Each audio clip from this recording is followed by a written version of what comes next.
kambabwire, iyi Imana ibuze umunyamumaro mubariho imushakira mu bataravuka igatera ingumba kubyara.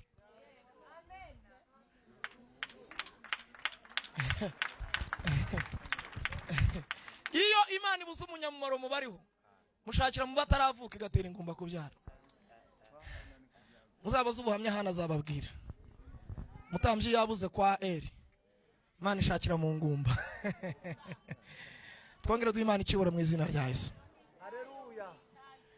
Imana igannye mu ishyamba, niba arasanze Dawidi yicaye ku ngiga y'igiti, niba ari kumugina, Imana isanga Dawidi aracuranga gitari, ngimwitegereze. Muzasome Bibiliya ivuga ngo Imana yashakaga umuntu ufite umutima umeze nk'uko ishaka. Sadirake ubwo yagendanaga iforoma ingana n'uko Imana ishaka uwo mutima ukuntu uzaba umeze.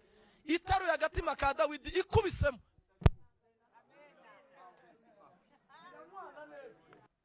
Ndabamenyesha ko nta musozi mwaturabo, nta hantu na hamwe mwacirirwa, nta hantu mwaganishwa Imana itagera. Ntega amatwi munandebe kandi munyikirize munkurikire. Nta gasozi watura mama, nta makuba wabamo yabuze Imana kugusanga aho ngaho uri.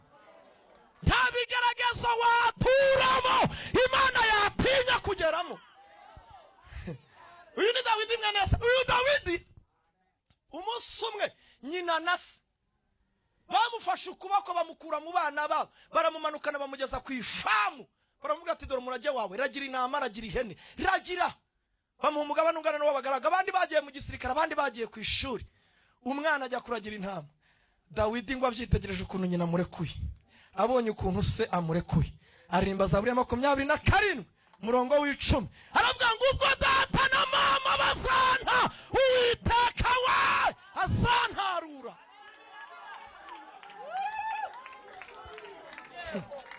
Imana iri kumutoraniriza kuzaba umwami wa Isiraheli. Siko ari witereye abana barimo umudepite mama. Uziko wari ugiye kwitera urugo kandi ejo amasezerano azaba yasohoye. Ya mutakeretse iki ku magambo Paulo yabwiye umurinzi wa gereza. Biravuga ngo Paulo na Sila bari muri gereza barasanze, bararirimba iminyururu iratohoka, inzugi zirakinguka, inzu yuzura umucyo, umurinzi wakangutse aribaza ngo ahari abarinzi bagiye, ngo akura inkota mu rwubati ngo ayitere, aramubwira ngo wikwigirira nabi.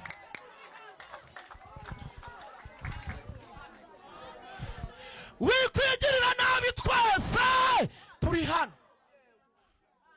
Harewe ubwo urumva ari wowe upfuye rero wanyagiranywe n'abandi, ubwo urumva waborewe, wikwigirira nabi twese turi hano. Yewe murapfuye se mugiye kwiyahura, wikwigirira nabi twese turi hano. Mutakereza iki ku magambo Yohana yavuze yibwira ab'itorero ryamenyekanishaga ubutumwa burindwi yarahawe bw'amatorero 7 muri Aziya. Yaravuze ngo umuntu ugiye kubabwira ibi ni jyawe mwene so Yohana, musangiye amakuba.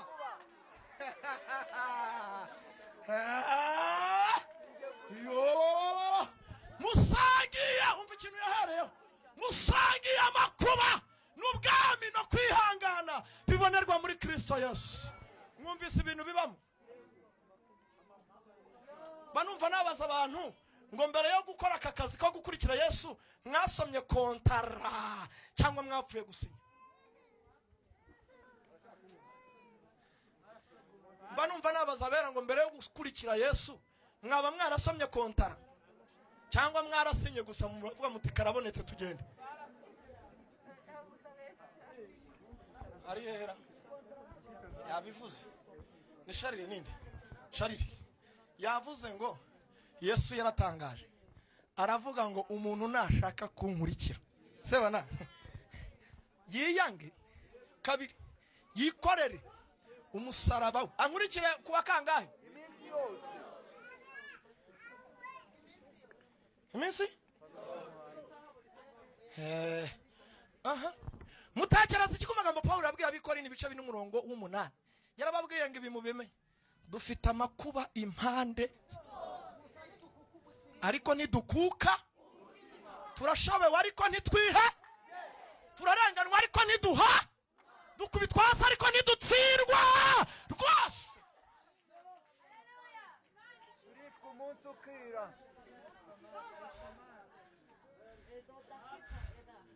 murapfuye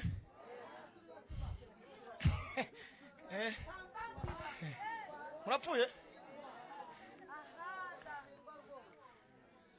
reka mbabaza Yesu yashize imigabane ku isoko aravuga ngo nige nzira n'ukuri n'ubugingo ntawe uzajya kwa data ntamujyanye ahita abwira umwana w'umuhwituzi nka Charles cyangwa nka Eric aravuga ati aka kazi iki kiraka wagikora ukabambwirira ahantu ntari bugere aravuga ati ndagikora ndabahwitura ubabwire ko naje kandi mbajyanye mu bwami none se urabikora aravuga ati ndabikora fata akarangurura amajwi Yesu arashaka abamukurikira mumukurikira azabageza mu bwami muza mwitemo imigabane itabasha kubora arabivuga abantu baramwirundira nko kwa kundi wabona umubwiriza butumwa bwiza ku isoko abantu bati nimuze mwumva umusaza ariko bakamwirundaho bikanga bikaba ibindi bakirunda bakumva arababaza ati muraje bati twaje tugende ati twagenda mufite gahunda tugende baramubwira bati twagiye avuga ati aha waba atinyutse ibyago byose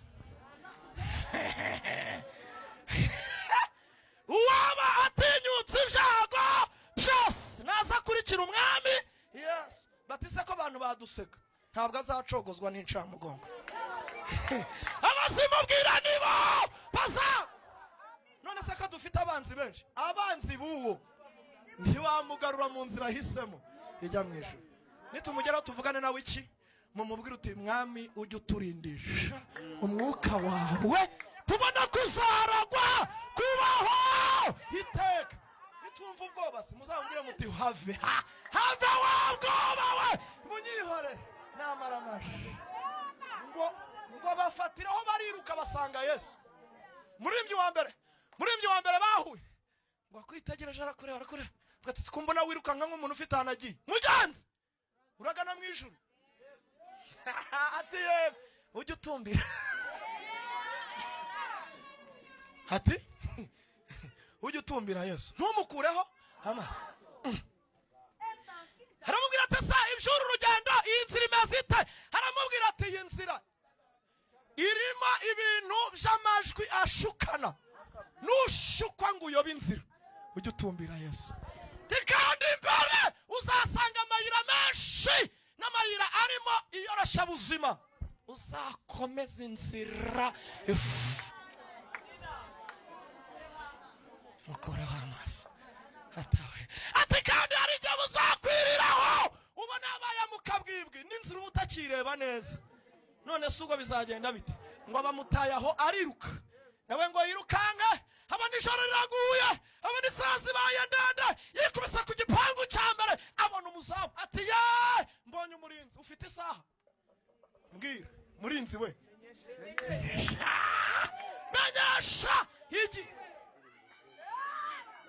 aramubwira ati ubu ni nka saa 8 saa 7 ni igicuku burije ariko buraza gucya ati ye baba we ngo ashyira bugeri arongera ariruka ngo ahura na paturu ya gisirikare nk'ikimenyetso bibiri cyane nuko iyo nzira itizawe n'umutekano waho uce mwango ngo ahura na paturu y'abasirikare arabaza ati aha navuganye n'umusivire yankuye umutima reka nivugane n'abarwanyi afande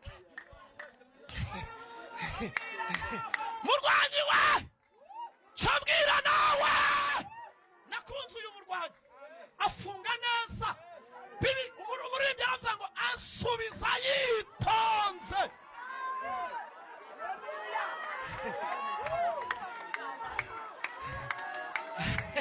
aramubwira ngo uru rugamba ruzashira guma mu ntambara ngo abona azotoye umunwa abona isura irahindutse aramubwira ati ntubabare wihangane ntureke imirimo yawe uzabona igihembo cyiza nutabaruka